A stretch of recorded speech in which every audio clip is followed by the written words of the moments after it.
Hello, thank you for clicking here. In today's lesson, we are going to discuss two questions. That is the oral skills part. And the first question is, you have been invited to an interview for a job. What are some of the things that you are required to do before and on the day of the interview in order to succeed? And number two, what are some of the challenges that a speaker could face while addressing an audience? Don't go anywhere because in this lesson, I'm going to give you some answers to those questions. Let's start with the first question. What are some of the things that you are required to do before the day of the interview? You have received the invitation, so what are you required to do? And number one, you're supposed to do a thorough research or just a research about the organization or institution that has invited you for the job. Why is this important? They might ask you, what do you know about this organization? So if you have done your research, you'll be able to tell things to do with their manager, their mission, their vision, and so on. So the second thing that you're supposed to do is to identify your referees. And these are the people that can give information about you. So you have to communicate to them, seek for permission, ask them whether it's okay to use them as your referees in order to avoid miscommunication later. Third thing, you have to prepare your CV or your curriculum vitae. And this is a document that consists or contain your personal details, your educational background, your work experience, and the skills that you possess. Now you go to part B of the same question. So on the day of the interview, what are you supposed to do in order to succeed? I'm going to give you some points in an orderly manner. So the first thing that you're supposed to do is to dress well for the interview. Remember, in our question, we have not been told what type of interview is it. So you're not supposed to tell us you're supposed to dress officially or not officially because you don't know the type of interview. But you can say dress well for the interview. For example, if it's an official job or interview, dress officially. Number two, you're supposed to be early for the interview. This is 30 to 1 hour early, and this will help you to familiarize with the environment and also to ease the tension that you may be having. Number three, when it's your turn to be interviewed, you're supposed to knock the door before entering the room.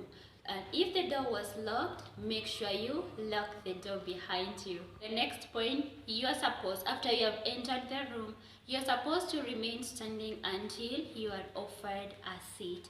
Remain standing until they offer you somewhere to sit. And now, the next point, you have seated and it's the time for the real interview. What are you supposed to do? You're supposed to maintain eye contact with your interviewers. Avoid looking away or down. Just maintain eye contact because it shows that you are confident. And the next point, you're supposed to be audible when answering those questions. Actually, be audible and confident when answering the interview questions.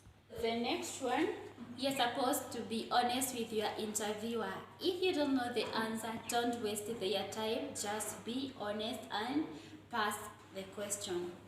And lastly, you're supposed to thank your interviewers after the interview is over. Even if you know that you have failed the interview, just say thank you. Now we move to the next part. Question 2. What are some of the challenges you as a speaker could face when addressing an audience or your audience? First one is a lack of interest by the audience. I want you to imagine talking to an audience or talking to people who are sleeping. Some are talking to each other and some are looking away. It's so boring. Actually, you'll not even be able to communicate to them. And the next point is language barrier. And language barrier can occur in different levels. That is 3 levels.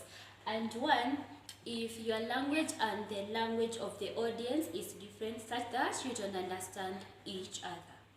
Number 2, the level of education. Remember, the educated people and the not educated people, their language is actually different. They might fail to understand each other. It can be according to the age. For instance, the language of the old people and the language of the youths might be different, such that they might not understand each other very well. And the next point is noise or distraction from competing sounds. And I want you to imagine you're talking to some people in a room and there are some people screaming on the outside, or there's a loud music playing on the outside. They'll not focus. Actually, they'll focus on the competing sounds. And lastly, it can be the use of faulty audiovisual equipment. If you're using them and they're not producing good sounds or clear picture, that can be a challenge. And that is the end of our lesson today. Thank you for watching, and in case you have not subscribed to my channel, remember to subscribe. I'll see you next time. Bye bye.